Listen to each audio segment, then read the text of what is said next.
All right. Okay. Hey, everyone. Welcome to our podcast, Every Everyday Sex. What's up? And this is season 2, episode 3. We're excited Yes, to be here. episode 3. We have our friend here, Nat, with us today Hi, everyone. from Kinks and Coffee. Yes. Amazing. Julian, our producer, is here, chilling like a bug. Awesome. How was everyone's day today, Sarah? Good. It's still early here in West Coast time zone. And my just funny note, my dad and brother are staying with me right now. And I obviously couldn't record this sort of thing in the room next to them. So my friend who lives a few floors down gave me her key, and I'm like fully set up in her kitchen while she's away for the weekend, so that I could talk about sex freely without my family in the same room.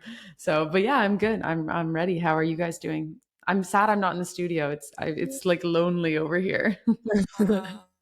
Well, it's very smoky in Oh, yeah. Ottawa region, Gatineau region. We woke up and stepped outside and there was tons of smoke. So, Yeah, it's really bad today. yeah, that was disappointed to see that come back. But Seriously. we're good. Stella and I partied hard last night. That was so funny. I took that video. I didn't even know you were in the background. Yeah, we bumped into each other out on the town last night. What a coincidence. At like a very niche bookstore rave. Yeah. Like, what are the chances? She was doing a little video, and I saw her from across the room, and I was like, And I didn't realize then, like, until the second time you waved, I was like, oh my God, you've been in the video the whole time. Yeah. Sorry, I might have ruined your video. No. It's so funny. But yeah, no, it was fun. We had a good time. Yeah, it was actually like a sick time. Yeah, it was very cool.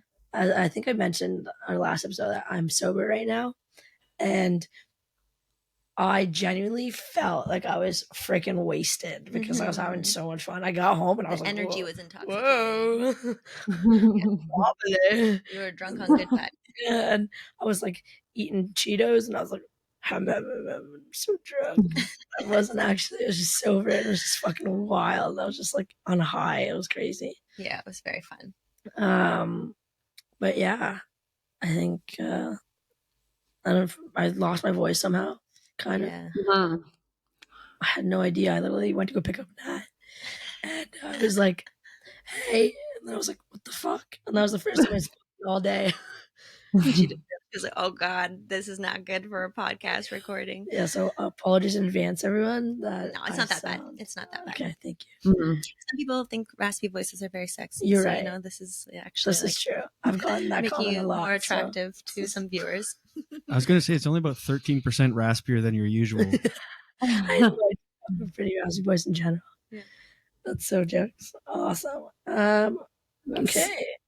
So why don't we start? Nat, tell us who you are. Tell us why you're here. Well, first of all, we're really excited. You're our first guest. So for everyone listening, this is a huge moment. So yeah, tell us a little bit about like who you are and what you do and all that kind of stuff. Yes, thank you so much for having me as your first guest. Like, I feel very honored, and it's my first podcast too. So, first for all of us. So who am I? So my name's Natalia Jakowski, or Jackowski if you want to say it in the proper Polish way.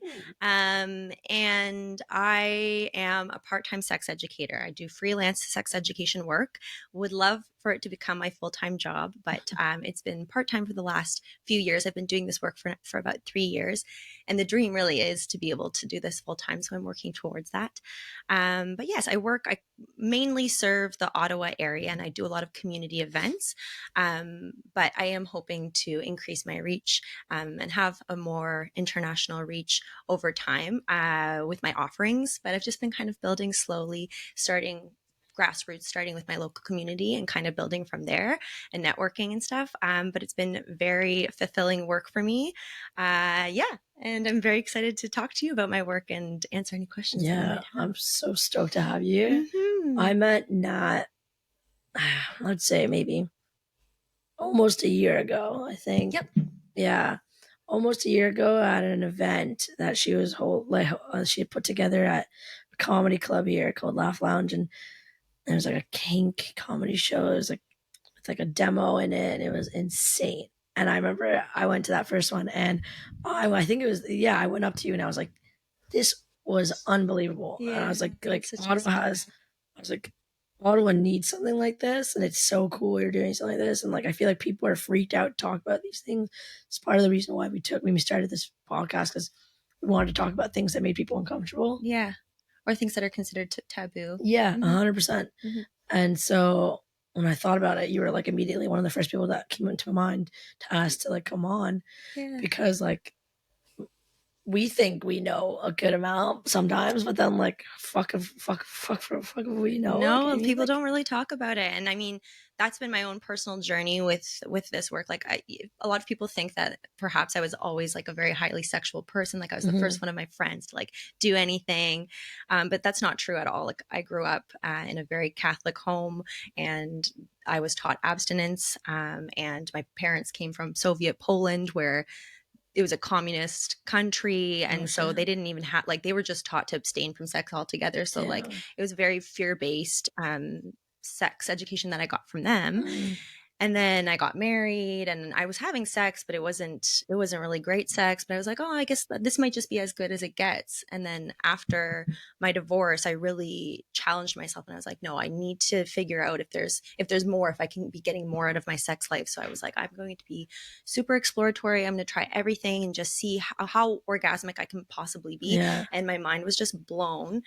And I started having conversations with a lot of my friends being like, have you guys done this? Have you tried this? Did you know that this exists? And my friends were like, what? No, like people were so uncomfortable to talk about it.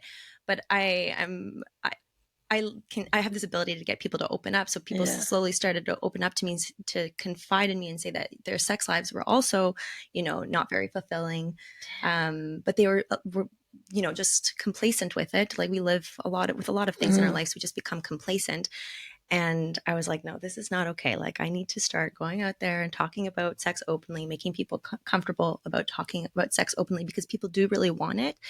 But there's just so many still stereotypes in our society about talking openly about sex. So anyway, that's kind of when it became my mission. And I just started writing blogs online about my experiences and what I was trying. And that really got a lot of traction, and people were starting to enjoy that, which is kind of like how I fell into a partnership with a local sex shop, because they're like, oh, wow, we love your writing. We'd love for you to write for us. So I was like, for sure, I'd love to do that. Started a newsletter for them. The newsletter's been super popular. We have a really strong subscription list. And every month we do a different topic about a different sex thing. I love it. I've read it.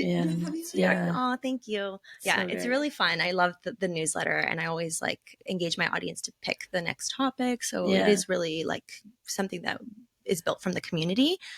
But then the events have been really fun, like connecting with people in person and having, seeing people kind of blossom and become, curious about sex and the things that they're learning about. And I can see when they leave the events, like people are like renewed, and they're like, wow, like I didn't know that I could try this or that. I feel like that every time I go to your shows. I walk out being like, wow, that was wild. And like even watching, like you do some things that are like, I can feel like, when you get that feeling in your face, that's like, oh, like you're like, oh, I guess it's like blushing almost. Yeah. But, or arousal. Maybe. And like, I'm just like, I'm like watching you do things, and I'm like, this is so like, it's crazy that I wish I could be as like carefree and like comfortable. Like I'm a pretty comfortable person, like in general. Yeah. But some things like that, like I could never go on like, I feel like could eventually be super sexual. Yeah, like that takes a lot. And like I see you, dude. I'm like, fuck, I idolize you. It's great. Thanks. I mean, I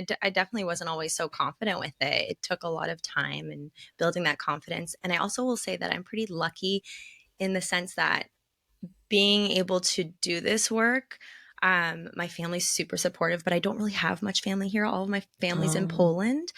And so this work is kind of like a mystery to them. Like my family in Poland doesn't know that I do this work really because they can't even speak English. And they're not on social media, like on the platforms where I share all my stuff. So I have this like license to be a bit more daring than most people here. Like I've got, I don't have a relationship with my father. We've like, intentional reasons, we don't have a relationship. It's not a healthy relationship. So I've just got my mom, and my mom's super supportive. It took some time to kind of get her comfortable, but she is very supportive now. And then my brother and sister are super progressive. So they've been always supporting my work. But yeah, I feel like a lot of people have families where it's just not the norm to talk about sex, or they have family members that will judge them for talking openly about sex or being openly sexual, because this is a part of our identity that we're taught to like hide, like that. That's the part of your identity that you reserve for the bedroom. It's not part of your whole identity. So yeah, I feel like I have this special ability to do this work and not be, I guess, hesitant about doing it because I'm worried about being judged by a family member. So for that reason, I feel like I challenge myself to be as daring as possible with it. So yeah, but that's crazy. I love the in-person events are my favorite stuff that I do. So I'm trying to do more and more events. That's kind of my goal for the next year. That's awesome. Great, love that. Yeah, so that's me. Yeah, and I've got kind of like two ways that I do my sex education work, like two pillars that my sex education approach is founded on. So the first one being the connection between mental health and sexual health, and how you have to really think about your health in a holistic way, because the number one thing that gets in the way of our ability to enjoy sex is stress. Stress is like the number one libido killer in our society. And we live in a society that's like, it valorizes doing lots of things, multitasking, overworking ourselves. And if you don't check that shit at the door before you get into the bedroom, then you're not going to be present and you're not going to be able to feel everything that you're experiencing. And so, yeah, it just really interferes with our ability to process sexual cues, because we're like in this fast-paced society doing all of the things. So being able to figure out how you can be present in the bedroom is the most important thing, and how you can, cope with different mental stressors. That's very important. And then the kink positive side is another side of my sex education. And that's just really encouraging people to think about their sexuality as a unique thing, because we're all told that like depending on if your sexual orientation is this and you have these types of parts, then this is what sex looks like to you. Like this is the kind of formula for sex for you. And that's bullshit. Yeah. There are so many ways to be having sex, and we should not be constrained by our orientations or the types of genitalia we have. Like there's so many ways that you can experience sex, and our whole body is involved in sex. People get really focused on like just genital stimulation, but you can involve your whole body in building arousal. And there are so many ways to have an orgasm. It is crazy. I often use this example. Paraplegic people there's been research shown that paraplegic people can orgasm from just having their earlobes rubbed. No way. Yeah, because the earlobe is such a sensitive part. And so if you've lost sensitivity there and you can't feel, like, you can eroticize any body part. That's crazy. Although for most people, sex is genital stimulation. You can absolutely eroticize any other body part. I had no idea. Yeah. The mind is your most powerful sex organ. Mind. And that's just wild. Yeah. That's crazy to me. Yeah. That's really neat though. And I often tell people, like, this is a mantra that I say to myself often, that like my pleasure is always expanding. Like I'm always learning new ways about how to have pleasure. And I'm always surprised by new ways that I can experience orgasm. Like it's a journey. It's a lifelong journey. Our sexuality will continue to evolve. You'll surprise yourself by things that you like, but you have to be open-minded, and you have to like do that exploratory work. And we're not taught to do that, because in school, I'm assuming you both got garbage sex education. Would you say? Do you feel that you received a good sex education?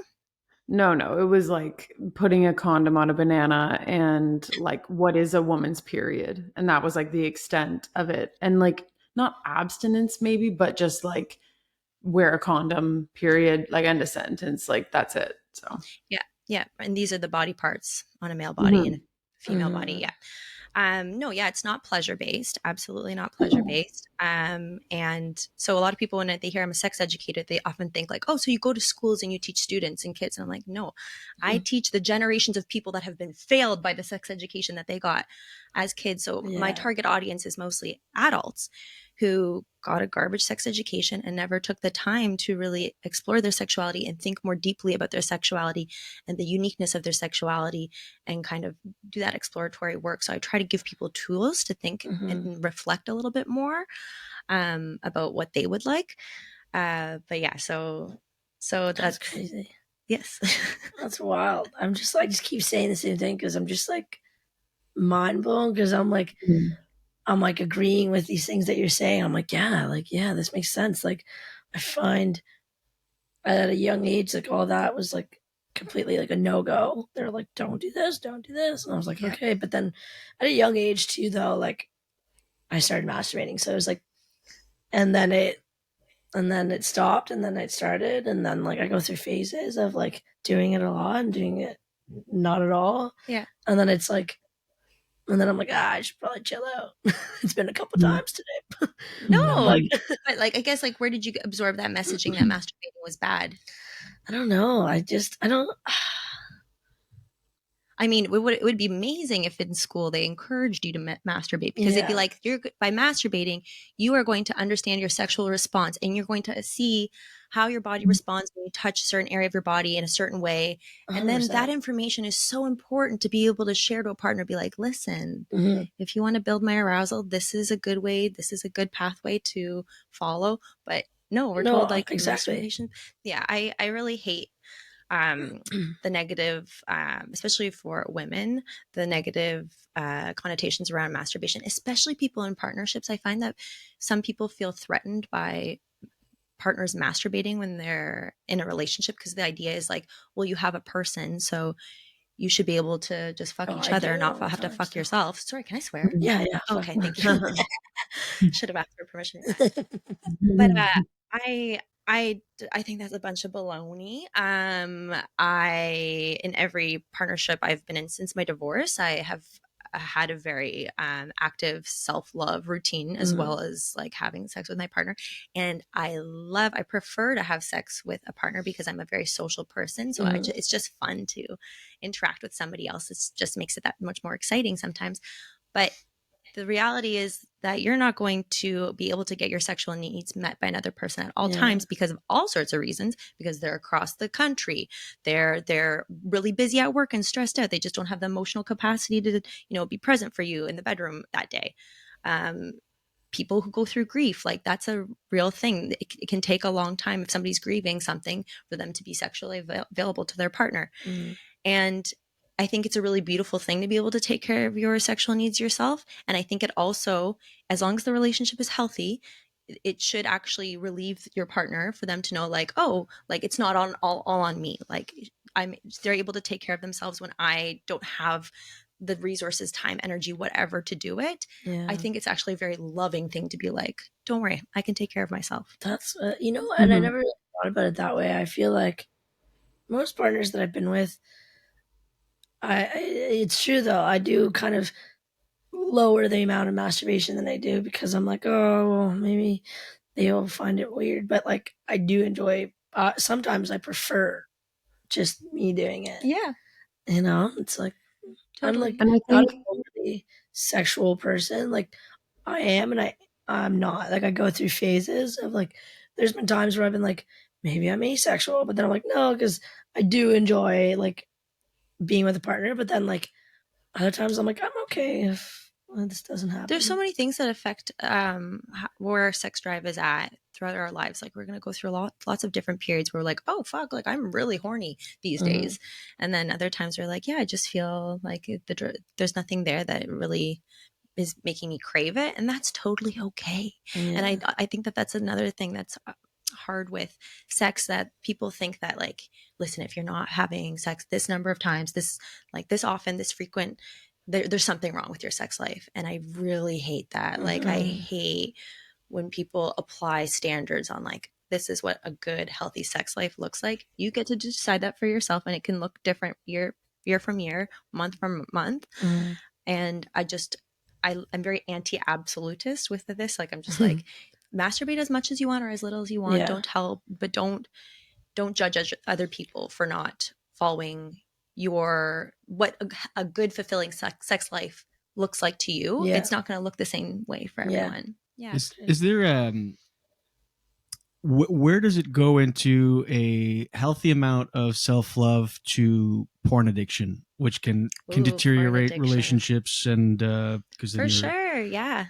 I actually wrote a newsletter on this topic about porn, and I mean, you can get addicted to anything. It's just the reality if like there's something going on in your life and that addiction comes to the surface, and you can attach to so many different things.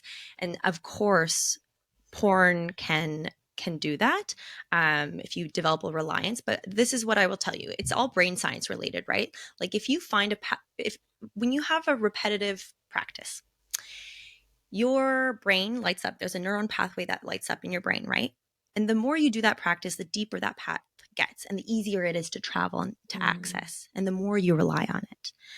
So of course, if you're doing this day in, day out, and you're not, having the intimacy with your partner, it's going to be harder for you to be intimate with your partner and to come and receive that satisfaction. But you can learn it's just like anything. If you become highly reliant on your vibrator and you feel like, oh fuck, I can't come without my vibrator, put the vibrator away for a little while. That's what you do, or turn down the intensity level on the vibrator. You can relearn to come in the ways that you were used to coming. It's just a matter of practicing it. Our mind is our most powerful asset when it comes to sex. And it's just a matter of being committed to being like, okay, I've been watching way too much porn and it seems to be like I'm struggling to have that deep connection with my partner unless there's porn there. So put the porn away for a bit. But there's nothing inherently wrong with porn. I love having some sort of visual stimulation or audio stimulation while I'm masturbating. So I do like to use my brain to I'll often fantasize about like hot situations that I was in, or things that I would like to do. There's things that I've talked to my partner about that we are kind of like working towards that we would like to do. So I think about those scenarios about like the things that are kind of goals for us in our sex life. So that will really help me with masturbation. But I do really love porn. I would just say that porn is problematic because a lot of people consume really garbage porn that is very performative and not really authentic to what sex looks like. And so then we absorb that messaging and we think that that's like a good, healthy way to have sex and connect with people. So consume ethical porn. You mean you shouldn't bang your stepmom if she's stuck in the dryer? Listen, I don't kink shame. If that is a thing that you want, if you've got like stepmom kink, that's totally cool. But it's just like, how is there respect? And listen, there's types of sex that is degrading that people get off on, but it's more that the sex doesn't portray like the conversations that happen before having sex, where people set boundaries and they talk about their desires and dislikes and they communicate and they build that consent. So that's the hard thing, that in porn you'll see a wide range of different types of kinky things, but they don't really show the negotiation that happens, that should happen before you really explore that with somebody. So there's a lot of different kinds of erotica that you can consume that is much more ethical, that they like paid the performers a fair wage, and that the performers are actually involved in the design of the scene. So like the actors will come together and be like, listen, I like this, do you like this? And they'll build the scene together, so it's just more real. Are there any sites that you particularly like? Yes.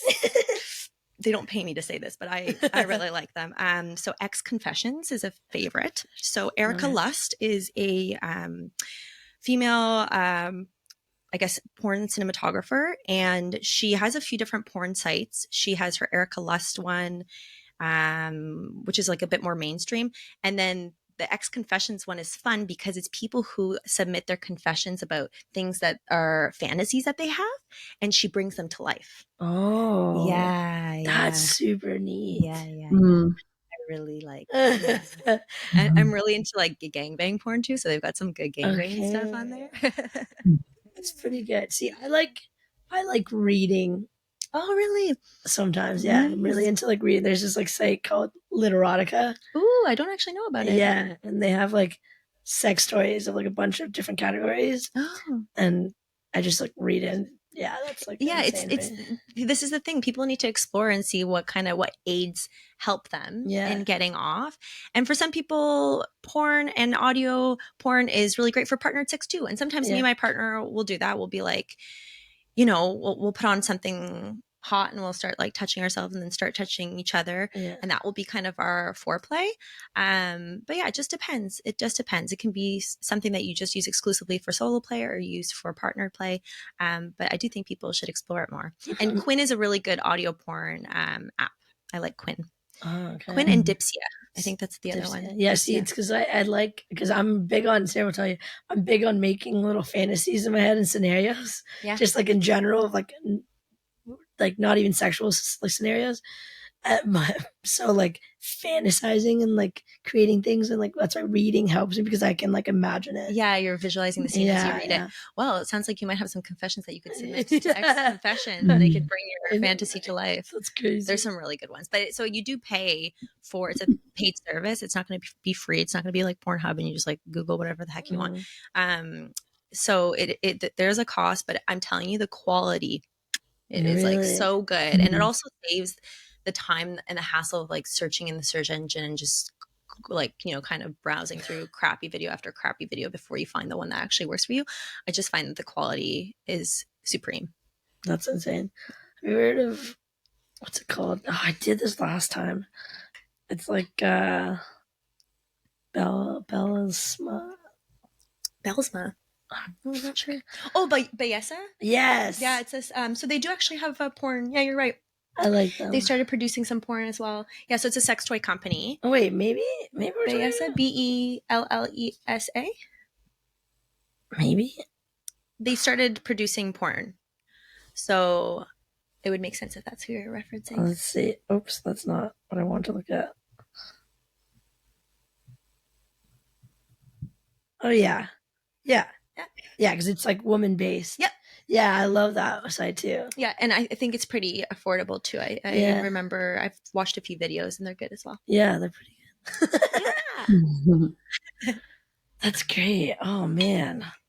That's, you know, I'm always open to getting like a new view on things. Yeah. I think that's like what I with my social media, especially, I focus. So on my social media, I have a page called Kinks and Coffee. So I work for the sex shop. I do work where like they hire me and I produce videos and tutorials about different things. And I write their newsletter, and then I have my own page, Kinks and Coffee. And what Kinks and Coffee is really focused on is creating content that like challenges people to think about like, oh, I might be into that actually, you know, that I've never thought about that. So I do a lot of videos about interesting sex acts or kinks that people that are not necessarily as well known. Just because you will surprise yourself. There's a lot of things that people just leave unexplored that can actually be very helpful in enhancing their sex lives. And a lot of people seem to think that all the videos that I do, it's like I'm into all that stuff. Yeah. Like, no, I find it fascinating. I think that kinks are super interesting, but I don't have every single fetish.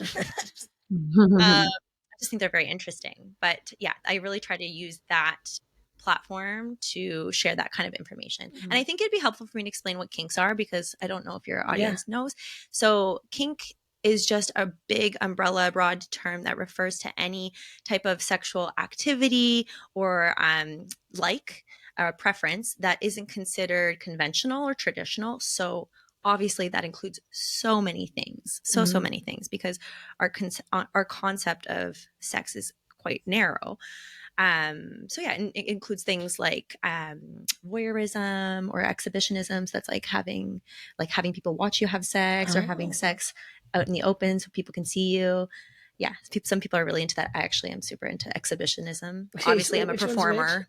So exhibitionism is like people to watch you. Yeah, voyeurism is like you like to watch people have sex. Okay, I think I kind of like what you like too. Exhibitionism? I'd say like 80-20. Yeah. I like both. I really like both, but exhibitionism is a favorite. And my partner's not super exhibitionist, so like there's a lot of negotiation that happens that I'm like, can we do this? And he's like, oh fuck. But no, he's a good sport. But yeah, so there's that sort of stuff. There's the world of like BDSM, which is like the more power exchange stuff, dom, sub, some pain stuff related in that domain as well, because some people really do experience pleasure from experiencing some pain. And then like all sorts of things like breath play. Like some people really like the experience having their breath restricted, role playing, any kind of role playing, so many things. Like kink is just so vast, because if you think about what is a conventional idea of sex, it's like there's some kissing, there's some fondling, maybe above the clothes fondling, then maybe get naked, and then there's some more touching, and then there's genital stimulation, and then a climax. And like that tends to be the path that people think, and it's like, no, the sex could look so different. So that's fine. Yeah. There could be no genital stimulation, and there's still sex happening. Yeah. Yeah. Nice. Okay. Yeah. Jeez. Sarah, do you have anything you want to ask? Yeah, I wrote down a few questions. So as of lately, what is your favorite pleasure toy that you've been using? Okay, so I have a very big collection of toys. And the toy that I would say for vulva owners that I think is just like a really good staple that I think is a good thing that anyone should have is the wand. I didn't bring it. Yes. But Sarah loves it. The wand is really wonderful because the wand is a great tool for stimulating the internal clitoris as well as the external clitoris. And so I brought my little 3D vulva to kind of explain what I mean, because our genitals, we have 3 components to our genitals. We have the vulva. Do you know what the other ones are? Can you just keep going? The vagina and the clitoris. Yeah, okay. So those are the three main parts, right? We're good. But a lot of people think the vulva and the vagina, is the same thing. It's not. So the vulva is your external genitalia, right? So it's this here, and it's got your inner labia, your outer labia, and then the vagina is like the muscular tube that you have inside that connects to your cervix, and the clitoris is this. People think that the clitoris is just the head of the clit, right? That little nub, the little button that feels good to touch, but it's actually this whole thing. So there's an entire internal structure that plays a very big role in our sexual pleasure as vulva owners that gets forgotten about. And this internal structure, so the head has a little shaft, and then it splits into 2 sets of legs, the cura and the vestibular bulbs, and they're made from erectile tissue. So why that's important is because erectile tissue, when it's stimulated, it swells and it increases blood flow circulation, and it increases lubrication, which is really important for us to have good sex. And so oftentimes people will go straight to the clit and just start stimulating the clit. But that can be very irritating if you haven't actually aroused the full clitoral structure. It could feel like uncomfortable and irritable and actually not very pleasurable because the head of the clit hasn't become engorged because there hasn't been blood flow yet. So it's not going to feel good yet. You need to be patient and spend time massaging the labias with a wand. A wand is really great for that. So a wand is like, you've got a handle, and at the end of the handle there's a bulb, and it's what vibrates. Sarah, you have one, right? Yeah. I just got one. Like I was with a partner a few months ago, and she had one, and I was like, oh, I thought this was for like geriatrics, like because you see on like TV, and then she let me like massager. Yeah, I'm like, this is so big. Like, so I used it with her, and I was like, oh my God, I have never come like that in my fucking life. Like, it's so intense on your clit. Like, I just couldn't even like, I said to her after I was like, I couldn't do this every day. Like, I feel like it's like a once in a while treat. Like, it was just so intense, but no, I really, really good toy for sure. Yeah, so I think the intensity you can definitely control. If you just put the wand directly on the head of the clit, you're gonna explode, and it's gonna be very intense. But sometimes that kind of coming isn't really pleasurable because you're like, you didn't have enough buildup for it to be like a proper release. It's just like really intense. So I use the wand I'll use it for like 15 minutes, just massaging my labias. That's going to stimulate, because the clitoral structure sits behind the labia, so it's going to stimulate the internal clitoris structure, and it's going to swell. And you're going to notice a difference. You'll see your inner labias will start to swell, and they kind of get puffier, and then you'll start to see lubrication, and you'll be like, oh, okay, yeah. Like now, at that point in time, that's really the best time to start stimulating the head of the clitoris because it'll be engorged. You won't have to pull back the clitoral hood because the engorgement will just kind of protrude on its own. Yeah. And that's when you can start playing with the clit and doing all sorts of fun things with the head of the clit. But I love the wand because like I'll massage my labias. I like to say I pound my pussy with it because I do. It feels really good. And then after I've done that for 15 minutes, then I'll actually set the wand down and I'll start grinding on it. And I like that. And then I'll grind the head of my clit against it. And usually that will help edge me to a really nice orgasm. You had another question, I think. No, it's just okay. I've just learned so much from you in the last like 5 minutes. I'm overwhelmed. But no, it's information overload because I'm like, I have so much I want to share. So have I. No, but yeah, but it just makes me think of like being in high school and even early college where we would hook up with guys or whoever's hooking up with whoever, and it's just like 3 minutes of making out, and then they're just drilling your clit with their fan. It's just because I'm like, it is exactly what you said. It's irritating. Like if you're just like standing in the kitchen, not aroused at all, and then someone just puts their hand in your pants and starts rubbing your clit, it's like, oh god, like I don't know why it almost hurts. Like it's so uncomfortable. Yeah, so it's invasive. You're not ready for it. Yeah, you really need to get the vagina like craving penetration if that's what you like. Not every vulva owner likes penetration. Doesn't matter what your sexual orientation is. Like some people that they don't like it, but other people do. But for sure, like you really need to get the vagina to a point where it's like throbbing and craving that. And you need to do a lot of external work before the vagina gets to that point that it's like, yes, come inside me. And, yeah, okay, I'm juicy. I'm big on build up. I'm big on yeah. Oh, and for men, they can have an orgasm in 15 minutes, like 10 to 15 minutes. For vulva owners, it takes us about like 20 to 30 minutes. Yeah. So it's a long stretch of time. And so you really need to warm yourself up properly, and you have to communicate that if you have especially a penis owner partner. You have to be like, you need to spend a proper amount of time to warm me up, and also you can do the warm up yourself. So it's not always on the partner. Like I know with my partner, if they don't have the time, I will be waiting in bed masturbating a little bit, and then when he comes home I'll be like, okay, I'm ready. Yeah. I've spent 15 minutes, I'm warmed up, and then they can warm up a lot faster. Like he warms up a lot faster. But yeah, it takes us about 20-30 minutes, so we need it needs to be an experience. Yeah, like quickies, I don't know about you guys, but I don't really like a quickie. No.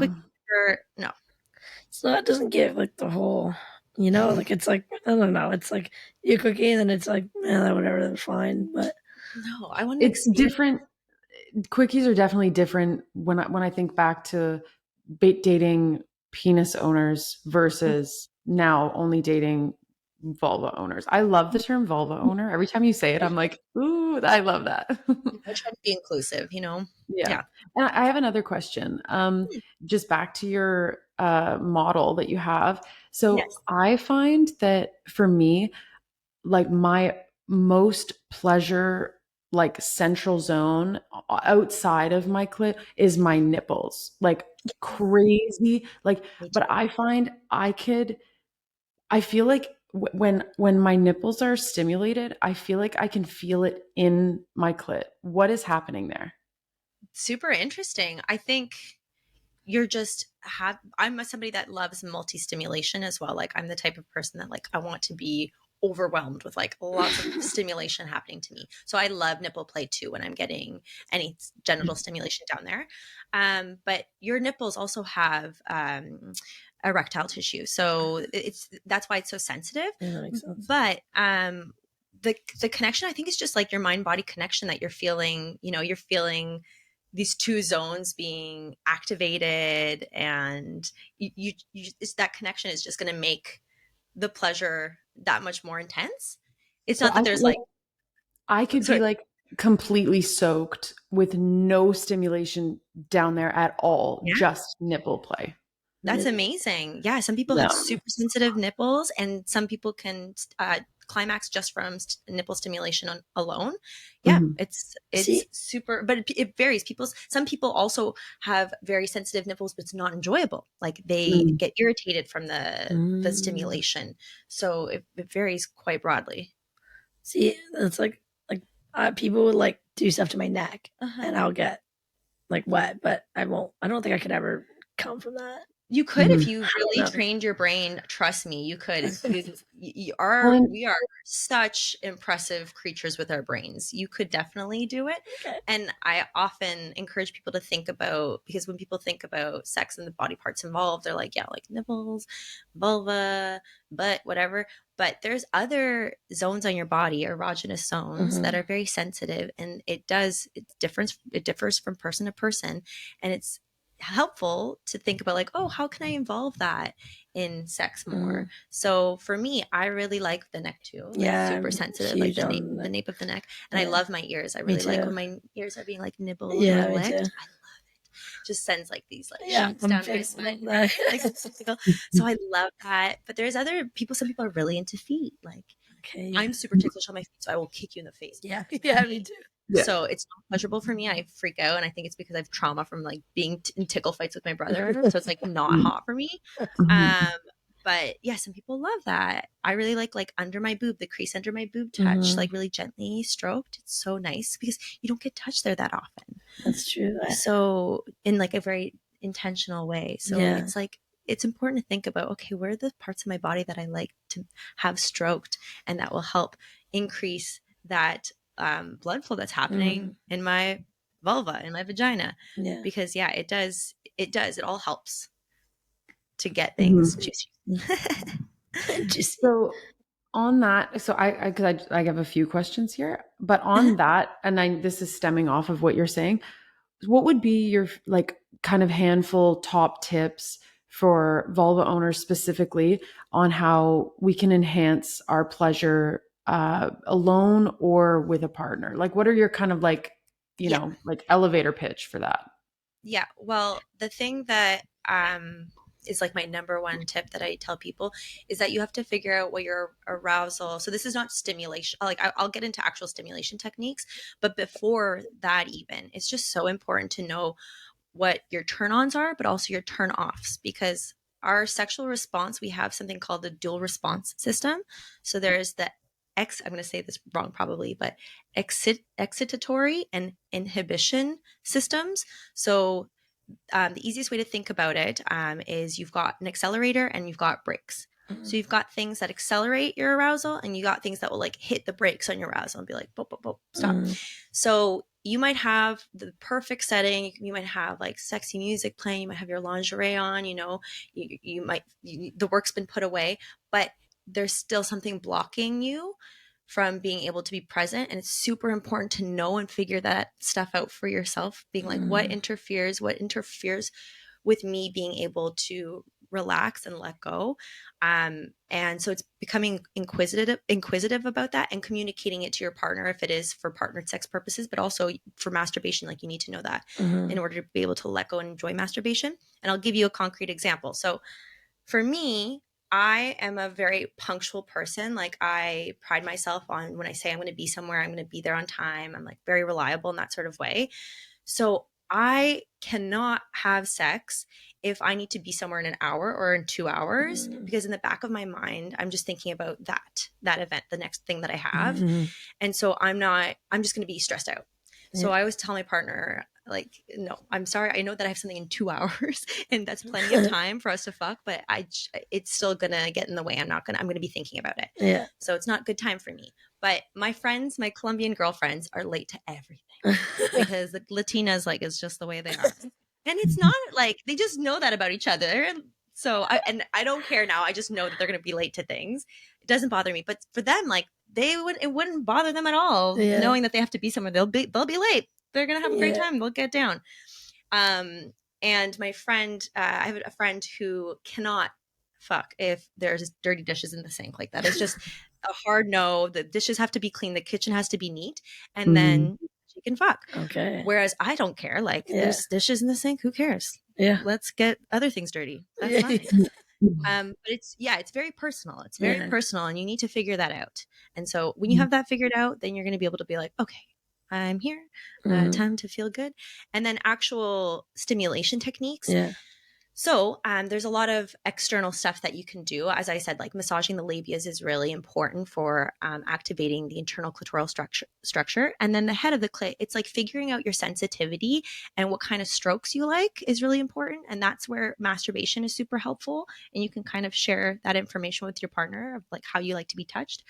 I have a very sensitive clit, so there's some stuff that's just too intense for me, and so I need to convey that if I am doing partnered sex. Yeah. But the best way to start is by just tapping the head of your clit, and that technique is called like the raindrop technique, and you can play around with like pressure and pace and how quickly you do that. And then, so that's the best like intro, just to kind of gauge like how sensitive your clit is. And then you could do stroking. So there's side to side, up and down. You can start with your whole hand, which is going to make the stimulation more broad, or you can use just a finger. And you need to explore your fingers and see which finger works for you, because it's different on every person. Yeah. I like my middle finger.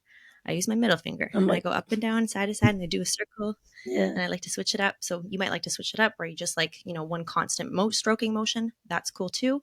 We have a shaft. So like there's something called the homologies of sex organs. So our organs map back to male sex organs. We have the same parts. They're just organized very differently in our bodies. So the head of the clit is the head of the penis. Okay. And the head of the clit is actually much more powerful than the head of the clit. The head of the clit is more powerful than the head of the penis. Okay. So the penis has 4,000 nerve endings concentrated in the head. How many do you think the clit has? Oh, geez. If you said it's more, like what, double You said 4,000? Approximately 4,000 nerve endings concentrated in the head of a penis. So how much do you think there would be in the head of the clit? Like 400,000? Oh, that's still a lot. No. So dude, it used to be double. So research had shown that it was double, so 8,000. But newer research has been coming out in the last year, and it shows that it's closer to 10,000 now. Holy shit. So super, super sensitive. And we have a shaft, like the shaft of, you can't really see it too well here, but it is, there's a bit of a shaft, and you can stimulate that shaft above where the kind of mons pubis is, just below. You can rub the shaft up and down. So not the head of the clit, but the shaft just above. And you will feel you'll feel like a hardened little line. It'll get hard when you stroke it. You can stroke it with a finger, or you can actually position it between your thumb and your index finger or any other finger, and then stroke downward. And that's going to encourage blood flow to the head of the clit, and it's going to help the clit get engorged. I feel like I've known nothing. You can stroke your I don't know anything. This is and so we're two people that are like, not, I wouldn't say cocky about sex, but we're like, oh yeah, we know a lot. I don't know anything that you've told us today. Not a single fucking thing. I know nothing. Disregard anything I've ever said in the other episode. I know nothing. Yeah. The shaft is really good to stroke. So stroke the shaft. You can lick it. You can stimulate it with toys too. I had no idea. Yeah, involve the shaft. So that's, I really like the shaft. You can also kind of jerk the shaft by just like lifting up your mons pubis. So if you have like your palm on your mons pubis and just like jerk it upward, that will like jerk the shaft, and it'll feel good. No way. Yeah. That's wild. So play around with that. That's great. And then, of course, like directly on the clit, there's so many other things you can do. You can you could kind of rub the sides of the head of the clit. That feels really good for some people. You can get sex toys that have these like probing prongs that you kind of position on either side of the clit, the head of the clit. Okay. And some people really like that, but that's very intense. Yeah. So it just depends on how sensitive you are. You can also like pull it down. Some people like to have, the outer part of the head of the clit stroked, and then the opening of the vagina stroked, kind of in like a figure 8 kind of pattern. Okay. And that can be really nice if you are going to be moving into penetration, to kind of start being like, you're next. Yeah, it's like teasing. It's teasing. I've done it. It's really nice teasing. So you can do that with your tongue, or you can do it with your finger, but getting the vagina ready for I've some had that action. done and it's nuts. It's nice. It's nice. It's really nice. And of course, with oral, there's like so many things you can do. There's so many different techniques that you can try. Some people really like the sucking sensation, like nibbling kind of lightly on the head of the clit. I really like that. And there's a great sex toy that if you would like to kind of mimic that and simulate that during masturbation, you can get an air pulse toy. Don't you have something like that? I just got one of those. But so is it the little rose, right? That everyone talks about? This is one of them, yeah. But that's just one design, but there's so many different designs that you can find. But is it my idea of it before I got it was that it was a sucking motion, but it's not. It's pulsing air out, right? I can't even tell when I'm using it. I don't even know what's happening. The technology is called air pulse technology. And whether it's going out, no, I think it is sucking in. Oh no, it might be pushing it out, but it mimics, it does create kind of like a nibbling sensation if you put it on the head of the clit. I don't know which direction the air is going, but it feels like a sucking sensation. Okay. So it's nice on your nipples too. You could put it on your nipples and you like that. Oh my God, stop. I'm going to try that. Yeah, that's a great toy. Sarah's going to go and do this when her brother and dad are gone. It's the first thing she's definitely. No, I'm just, everything you're saying, I'm like, wow, I'm not fulfilled right now. Like, it's just like, no, like, right. Like whether it be with myself or like with a partner. And I'm like, and kind of going back to your original few sentences on this podcast is about your journey with being not fulfilled by your partner. And after exiting that marriage and exploring that side of yourself, like it's just such a plentiful place for us. There's so many ways to feel pleasure. And I think so many people are missing out. And we've talked about that a little bit. People just don't take the time, and we get busy with our lives and we're like, oh, it's fine. Like, well, I can settle for this. But there's just, there's so much that you can uncover, so much orgasmic potential. I don't have any toys. I don't use any toys. Like I have like a strap on that I use like for other people, but I've tried before like with partners and I'm like, I don't know. But like, I don't know. But you like to just manually. Yeah. That's totally fine. Again, I'm anti-absolutist. Like I hate being like, everybody should have a sex toy, or like, nobody should, like people should, if you have a sex toy, you're going to get addicted to your sex toy. Like, no, it's different for everyone. Yeah, I'm open to it. I just like, I don't know. I feel like I just don't enjoy like penetration or anything like that. So like, I don't think I'd enjoy anything like that. So maybe I'd enjoy something that was more external. But here's what I'll also say about the penetrative sex. Like people don't really take the time to explore the inside of their vagina and what zones of the inside feel good. That's fair. And we're so used to, like, I guess like most of us, if we experience penetrative sex, it's like the thrusting in and out, which doesn't really work well for vulva owners. And there's so many things that you can do to enhance penetrative sex. So many things. And to be fair, I do enjoy it though. Like with like if someone's using their hands, like I will ask for it. Yeah. Because I do enjoy it sometimes to have that little bit of penetrating. Yeah. But I guess I've never just explored it enough. Yeah, I always encourage vulva owners to explore their vagina themselves with their hands and figure out, and with toys too, to see what angles feel good and what parts feel good, because there are two common parts of the vagina that, like, a lot of research has shown that these are the parts that are that tend to be very good for stimulation. So the G spot, which you've probably heard of, which is 1 to 3 inches in the vagina and then up towards the belly button. And when you are lubricated and everything's, engorged, you will feel like the way that feels, the G spot, I like to describe it as a wet raspberry. I heard somebody describe it like that, and it really does feel like a wet raspberry. It has kind of that texture.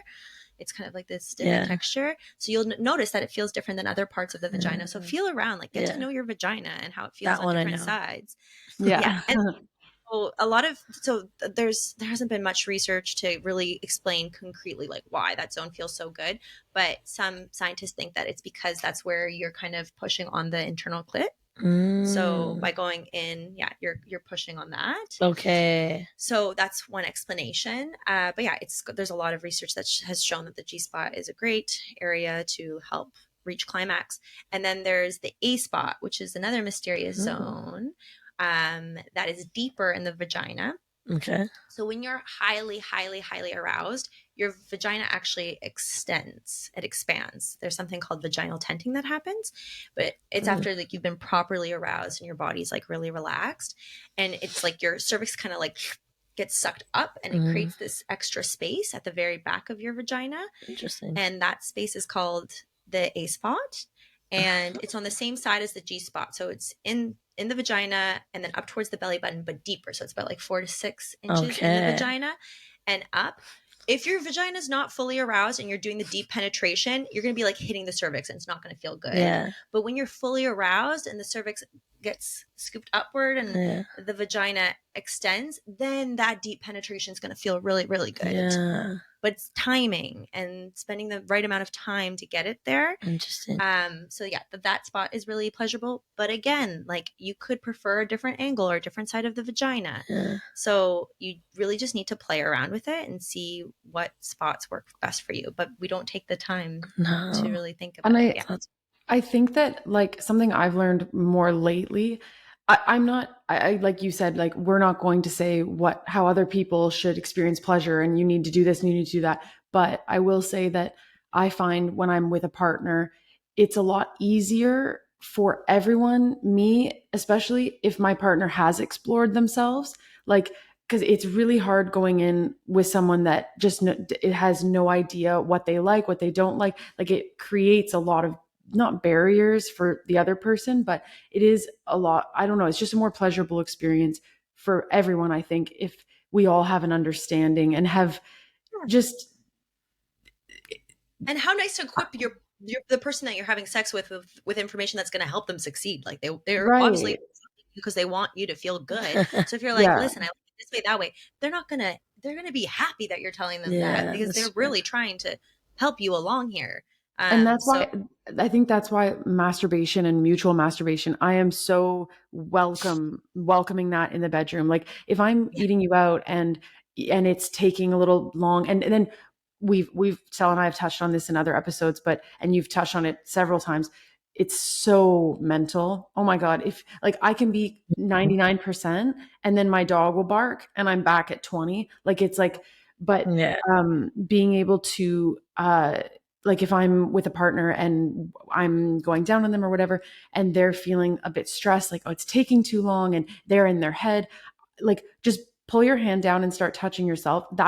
I like the look of that. I like watching that. I'll get off on that and just help me. I am super like, as we get older, cause I think it's when we're young, it's like an ego hit. If we needed help or whatever. Oh my God, no, like help me, help you.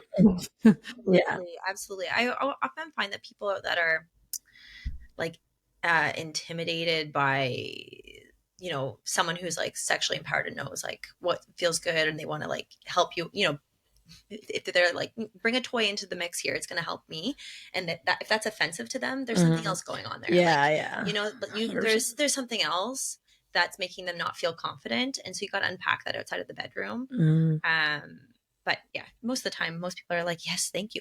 Like I saw a funny comedy skit where the guy was like, when I am never hurt by the fact that somebody wants to bring a sex toy out, like, yes, help me. Like, please, I welcome this wholeheartedly. But yeah, so I think, and I also love watching like my partner, like do self-stimulation. Like I think it's a turn on as well. But yeah, if you feel intimidated by your partner masturbating or stimulating themselves during partnered sex, like taking a break so that they could do it themselves, there's something else going on there that you need to talk about. Because I love that. I'm like really into like I like mutual masturbation. Mutual masturbation is so hot. Sometimes like we'll just watch a porno and we'll just masturbate side by side, me and my partner, and I'm like, this is great. I know. I love it. I'm like love it. Like I think the last person that I was like kind of seeing, that was like the first thing we actually ever, like we were just making out. We'd only made out before, And then I was like, I was 2 in my head because it was also the first person after like my partner, like my ex-partner. And I was just super nervous. And she was like, it's all cool. Like, and this is the first time I've been with someone who was like so well at communicating about what they wanted and how they like things. And I had done stuff to them, but I have a hard time letting people do stuff to me right away. And so um I was like, well, like, would you wanna? And she was like, wanna what? And I was like, I don't know, like do it beside each other, like mutual masturbation. She was like, yeah, 100%. She's like, I've never done it, but like I'm open to it. And I'm like, cool. And then that was like the first thing we ever did. And then we started sleeping together, and then it just got even better. Yeah, Like, and isn't so nice to see like what she was doing to her body? So you're like, great, like I'm gonna try that. 100%. Yeah, she's gonna like that. Yeah, it's just like you're literally just setting up the other person for success. Yeah, and they want to please you. If they're in the bedroom with you, there's a reason.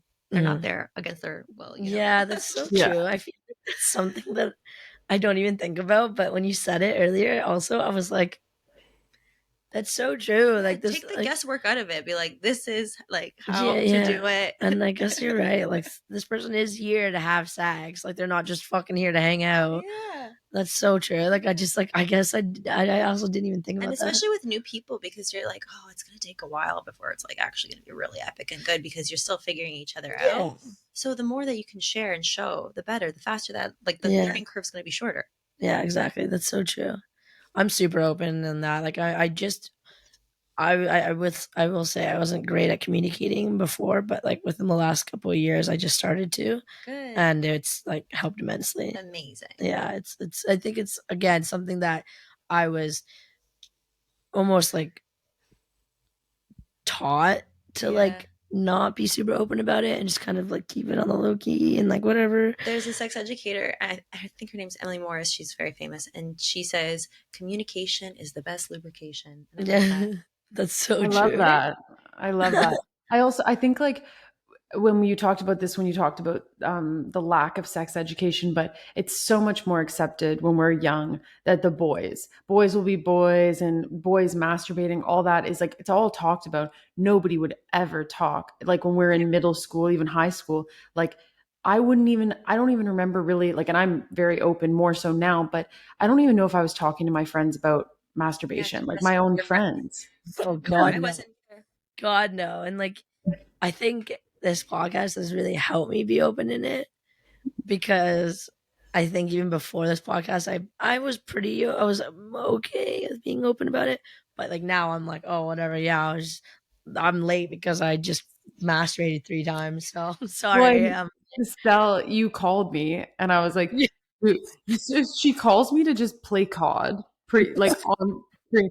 And I'm like, you called me. What do you want? Like, and then I was like, I'm very busy. And you were like, yeah, whatever, doing what? And then I flipped the camera and I had the wand and the rose on my couch. I was like, dude, call me later. Like, leave me alone. Trying to talk about how we wanted to like set up talking to you and stuff. But then I was like, the game hadn't started yet, so I called her. But then the game started when we were just talking, and so then I got so into the game, and I was just playing the game and being like, yeah, yep, so annoying. Stella. I was like, sorry. Yeah, I'm trying to be in here. All right. Yeah. Well, we like Stella said, this podcast has made us more open, and we've just done, I mean, I guess how many episodes, whatever, 14, 15, but the amount of people that have reached out to us, friends and strangers, that are like, you've made it more comfortable for me to talk to other people. Like, and you get this, you probably get this every day. That's the most rewarding feeling that anyone can feel, is that we're making a difference for other people, feeling more comfortable in a household where they were raised not to talk about it, and they're listening to us. I realize now, still, and I know nothing, but we were still talking a lot of shit and people still related to it. So whatever. Yeah. So it's a great feeling for sure. No, sure. I think we just have so much shame because we were failed by our sex education programs, and then we're adults and we're having sex and we're like ashamed to be like, do I need to do more learning? Like, I'm not sure. Have I learned everything I need to know? And you feel like, but like I should have learned this as a kid, and I'm an adult now navigating my sex life. Like there's just a lot of shame in that. Yeah. So no, I'm really trying to normalize that. Be like, no, there's you should be learning about sex all throughout your life. It doesn't stop. There's so many ways that you can continue learning and expanding your sex knowledge and sex skills. So it's just about how much you want to invest in it, really. Yeah, I feel like how much you want to prioritize it in your life. Like and it's okay if you don't want to prioritize it too. Like there's people who are just like, it's not the priority. I've got other shit. Right. And that's totally fair too. But you decide for yourself. I feel like the next partner I have, I want to explore some new things. Yeah. I feel like every partner I've had, like I've tried something new with, and I've kept it and brought it to the next person. Nice. And like a bucket list. Yeah. I have my bucket list. My bucket list of things I want to do That's so in funny. my lifetime. And some of them I'm like, my partner, it doesn't align with my partner's stuff. Yeah. And that's okay. And like, you know, there might be trade-offs or there might be negotiations that we make so that I can have those experiences. But I think that it's a really helpful tool to have. And I also think another thing that people can do is to reflect about their sex lives and like what else they could potentially explore is to think about something that they've done before that they really liked that they want to do again, and something that they haven't done before but they think that they would really like to try. Yeah. And then also thinking about what's something I've done that I definitely didn't like and definitely don't want to do. Yeah. That's important to know too. Yeah. So that you need to be able to communicate your boundaries and your hard nose as well. Yeah. So think about those three things. Yeah. Okay. So that's a good way to kind of leave. That's like something you'd like to leave with her. A nice little takeaway. Yeah. Take away that, guys. I have another question. Is that okay? Are we still okay? So I guess I have two. So, number one, outside of sex, what's your favorite way to experience pleasure and sensuality? I know you have some experience with that too. Oh, for sure. So sensuality and sexuality are different, but of course very related, because sensuality is the way that our body interacts with the world through our senses. And it can absolutely be used to enhance our sex lives, but we also interact with the world sensually in non-sexual ways as well.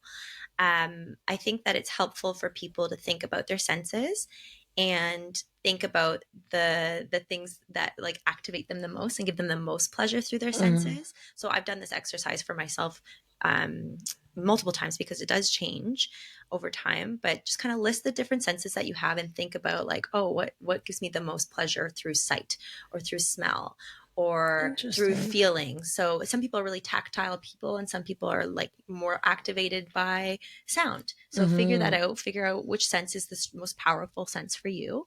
And then also like write out the pleasurable things. So for me, when it comes to touch, I really love like silky material.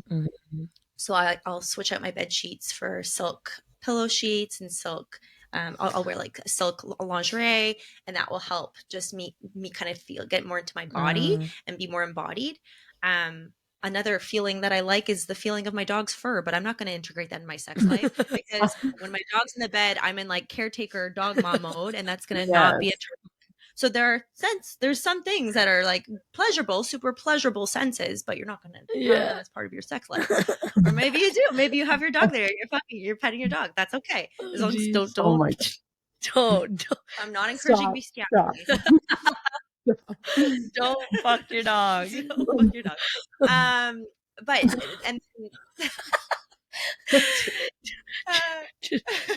That's our headline. Don't fuck your dog. Yeah.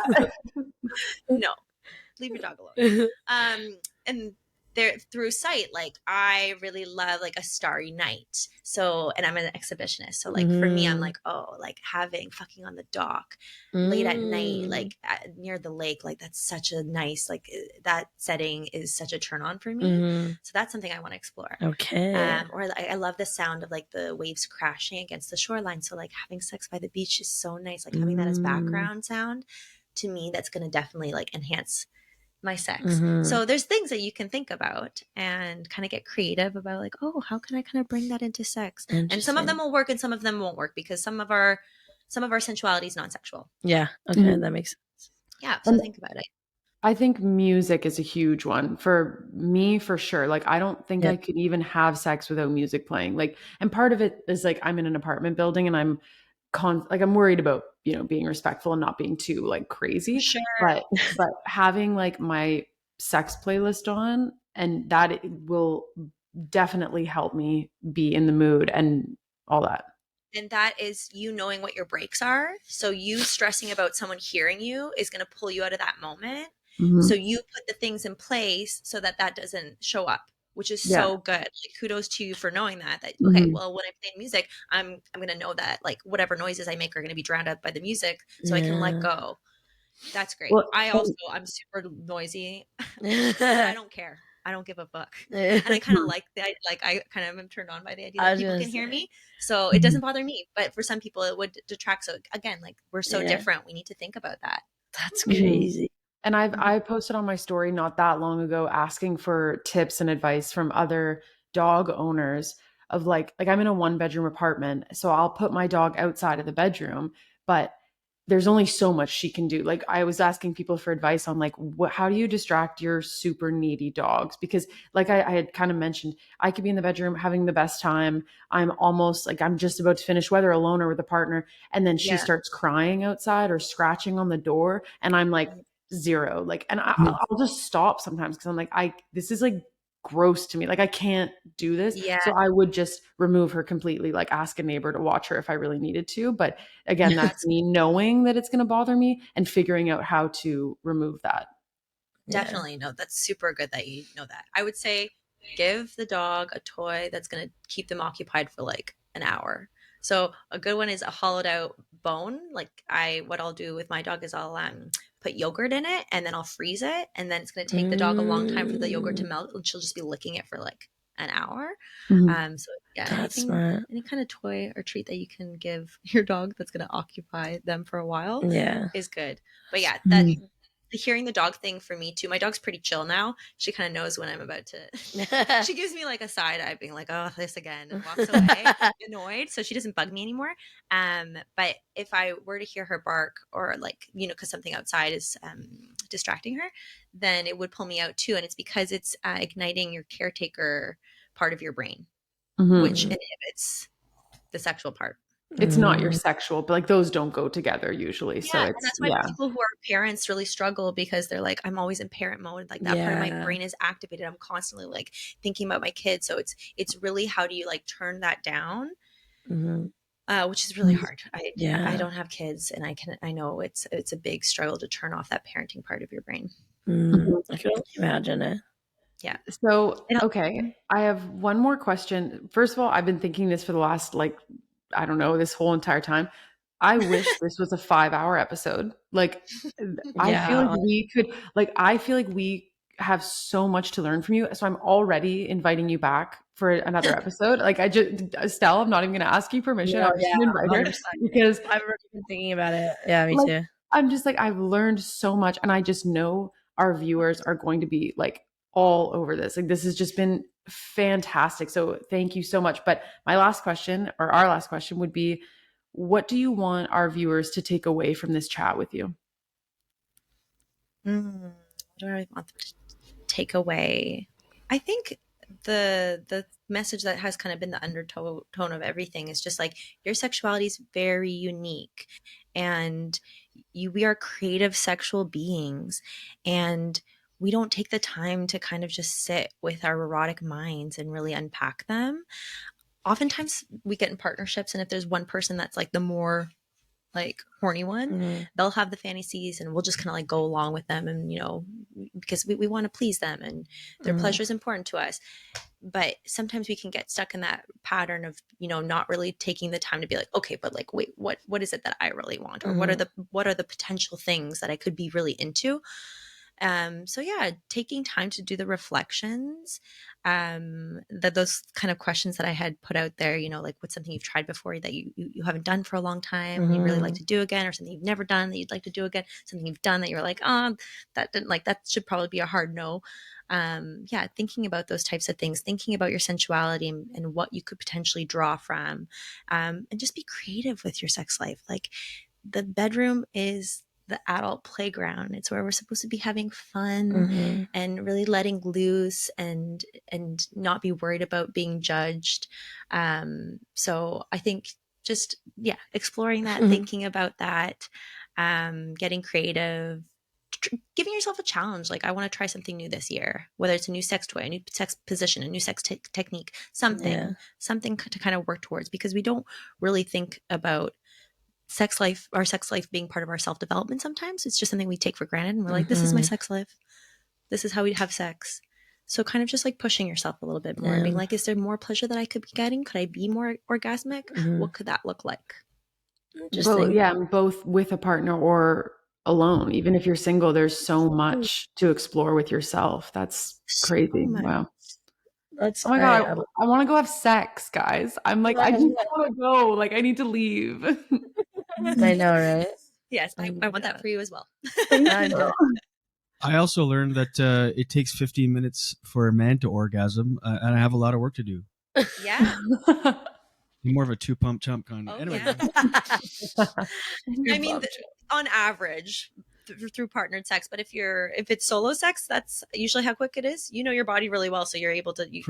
I can do it soft in about 40 seconds. Nice. Stop. That's a great thing to be able to access. Well, I heard that premature ejaculation, guys, it can go quick. It's because from a young age, you kind of wire your brain to masturbate quickly. Yeah. Because you like have to do it fast. You have to hide it, and it has got to be. Yeah. So it's like we from like 12 years old, we condition ourselves to. Our erotic brains have so much to do with our childhood upbringing. So much. It all is grounded in our childhood. I think Sarah's brother and dad might want to chime in on this one, actually. Shut the fuck up.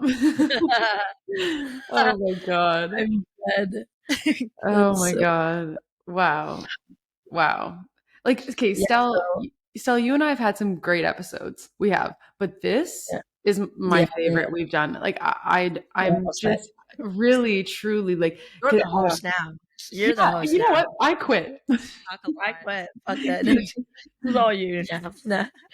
I'm dead. Oh man. No, this is really fun. Thank you. This is my first podcast experience. So thank you for making it so comfy, cozy. I talk about a lot of things. No, I love that. Chatty Cathy. We've learned so much, and like Sarah said, I would love to have you back, and we can have like a part 2 on this. And because like I feel like this in general is going to be our longest episode, but I would actually rather keep going and make it even longer, but I know like we should probably chill out. We'll save it for next time. Overloaded you got to process everything that I've kind of but loaded I think it's just unreal. And if you guys want to hear more and learn more of this stuff, you can follow Nat on like what's your you can follow me on social media. I'm on Instagram, Kinks and Coffee all together. That's my handle. And I work for Wicked Wanda's sex shop that's located in Ottawa, but we have a website where you can find all sorts of blog posts that I've written about different sex topics and product reviews. That website is wickedwandas.ca. And you'll see me again, hopefully. I'm going to be coming in to chat with you for some sex toys. Yeah, I love giving people tours of the sex shop. I should probably anytime. Explore. I should probably explore. There's so many things. Yeah, we can talk about. We didn't even talk about anal sex, you guys. And you know what? We can do a podcast just on anal. 100%. Because I got into butt stuff probably like I want to say 4 or 5 years ago. I was dating some girl and she was like, "Have you done butt stuff?" And I was like, "Absolutely not." And then she was like, "Come on, just try it." And I was like, "Fine." And then like I found out that I liked receiving it and giving it, and I was like, "What the fuck?" Okay, I could do this. Then I brought it into another relationship who my partner had never done it before, and she was like, "I don't know." And then we tried it, and she was like, "I kind of like this," and I was like, "Right." And so then it was like a very fun thing to like continue exploring with like partner after partner. So now I'm like very butt friendly. Love that. Very butt friendly. That's funny. I love that. Big butt gal over here. Okay, well, next episode we'll definitely have to feature all of that. Absolutely. I'm so stoked. Sounds good. Oh my God. I'm sad. I know. To close off. Like I really could go for hours on this. Oh my God. I'm so excited for this to release, Nat, and for you to listen to it. Like wherever you're at, it's so fun. It's really fun. Thank you so much. My absolute pleasure. Thank you so much for having me. Absolutely. All right. Well, I guess that's a wrap, eh? Thanks for coming. Yeah, thanks for coming, guys. See ya. See ya.